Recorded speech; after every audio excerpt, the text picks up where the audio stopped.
So let's just take one example. It's much easier to understand this when we have examples. Here we have a case where omega is this square from 0 to 2 pi in the x1 direction and 0 to 2 pi in the x2 direction. So omega is, in this case, we can call it capital Y because it's a rectangle, and we define it, we usually write this set, the interior of this square, in the following way. We just take the interval and multiply it with itself. So this function, what is the function in this case? For this example, well, it's given in this way. U of x1, x2 is sine to the first variable plus cosine to the second variable. So how can we find the partial derivative of this function with respect to x1? Well, it's easy.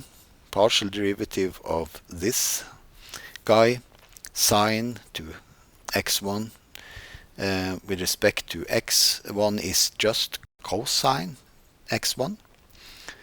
The partial derivative of u with respect to x2 is just minus sine x2. So the integral, what is the integral of u square?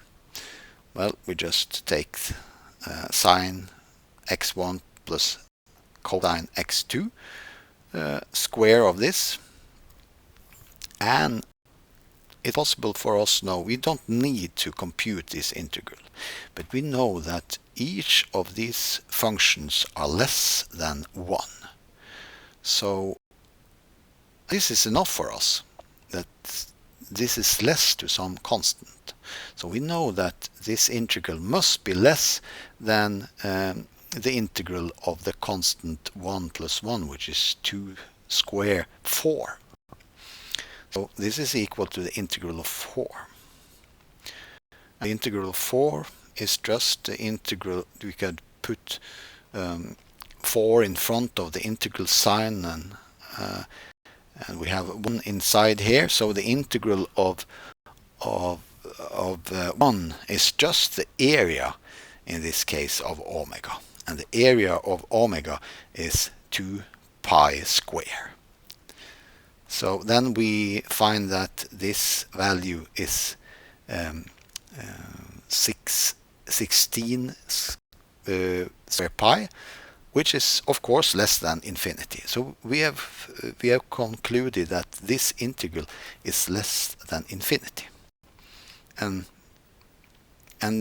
therefore u must be a function of L2, because that was the definition of L2, that this integral should be less than infinity. So we conclude this. In order to check if the function is a Sobolev function, we must check if the square of the partial derivatives are less, the integral of the squares of the partial derivatives are less than infinity.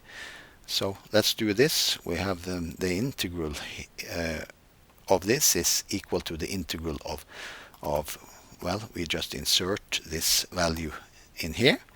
And in the same way, we know that cosine is less than 1, so this integral should be less than the integral of 1 square, which is 1, of course. So the integral of omega of 1 dx is equal to the area of omega, which is equal to the square of 2 pi, which of course is less than infinity. In the same way, we can prove that the integral of the partial derivative of u with respect to x2 is less than infinity. Since omega in this case is a rectangle, it makes sense to ask whether these functions are member of W pair, that that is, if they are periodic. So what we are going to check is the function value in this point equal to the function value in this point. So that's what we are going to check. We're also going to check whether the function values here are equal to the function values here. x1, arbitrary point x1, 0, if u of this point is equal to u of this point. So that's the question. And this is in fact true because of the following. Just put here u of x1 of x1, 0. What's that? Well, it's equal, you just go to the definition of the function. It's sine x1 plus cosine to x2. x2 is 0. Cosine to 0 is 1, so we get this. U of x1 2 pi is equal to sine to x1, of course, plus cosine to this guy. And this value is the same as this value, so it's sine to x1 plus 1. So these two are equal.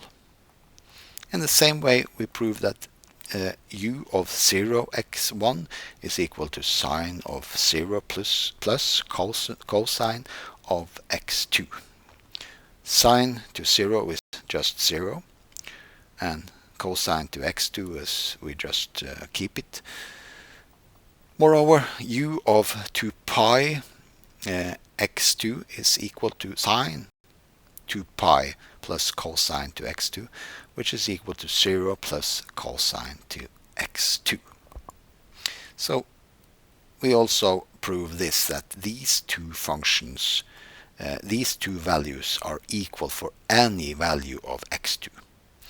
So we have therefore proven that u is y-periodic, and since u is a member of W12 of omega, it's also a member of W per of 1 to omega.